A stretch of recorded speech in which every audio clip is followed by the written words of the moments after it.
this has some history of herbicide and agriculture stuff that's still going on a little bit. And then this was a fence row, and then there was another field, another fence row, and then where that telephone pole is, there was another fence row. And then so from here to that telephone pole, that field was brush. That was old field.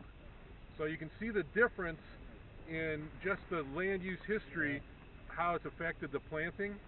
And then from the telephone pole all the way to the road, that was planted with wildflowers, and so you'll see a bunch of yellow flowers in there and that sort of thing when you go back out. Take a look at that, and we're going to turn right and you can take a look at that field.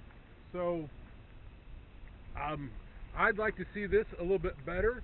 This field was full of mare's tail last year. It was just almost a solid mass of mare's tail, so that kind of held back the grasses. It's been treated with herbicide. You see this giant patch of Canada thistle right behind there that's dead. That is something that we really have to work hard to make sure that we keep the Canada thistle out of these fields, because it can destroy a planting. Yeah.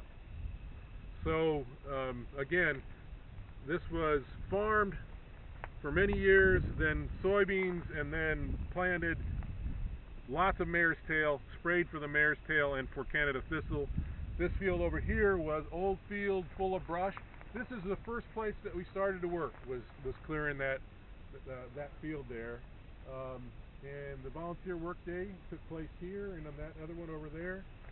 And then the far field was planted again with grasses and wildflowers. And Bob went light on the grasses so that those wildflowers would have room to get established and have a year or two of getting establishing before the grasses catch up.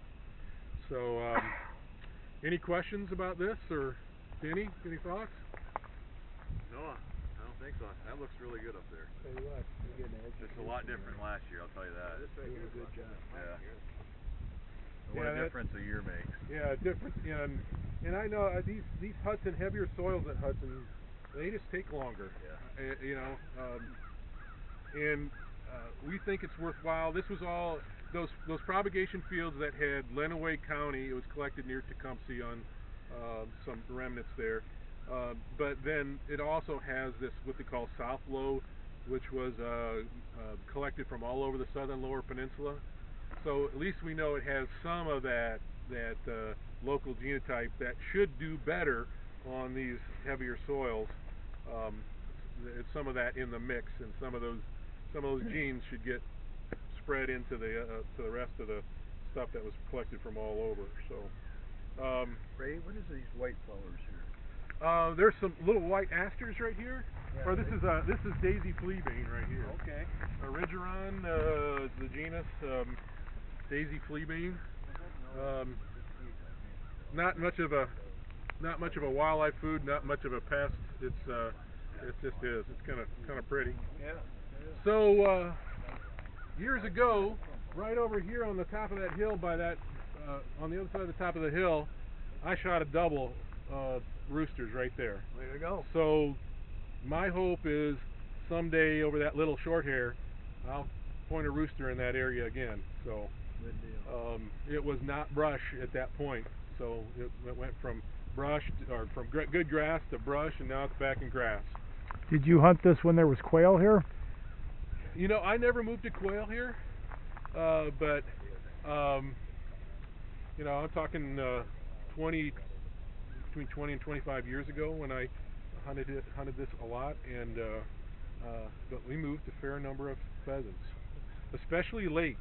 After everybody's beat it to death, and then you have the deer season, and then it's like the pheasants forget or something, and they're back. So to me, that first week of December is always a good time to go after them again. So.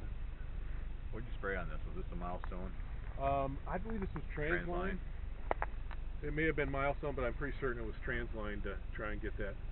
I take that back. I'll bet it was milestone because of the Canada thistle. Yeah. Milestone is great for Canada thistle. It is expensive.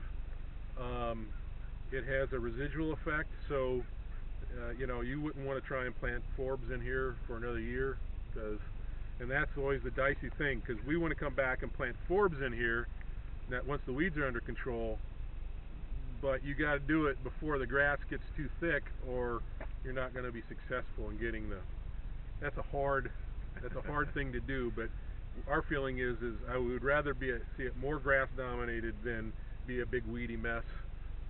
And once you put the forbs in, your chemical options are greatly diminished, because you'll end up just killing the expensive wildflower seed that you put in there. So, all right, so we're going to go back. We'll go around, and we're going to stop and show you the big area that's going to be is being prepped and will be planted next spring. So from here all the way to the tree line, actually a little bit farther than the tree line, there's a close one and then a farther one. So this is just under 100 acres of grass, and I would be surprised if someone didn't shoot a pheasant or two in here this year. So we should post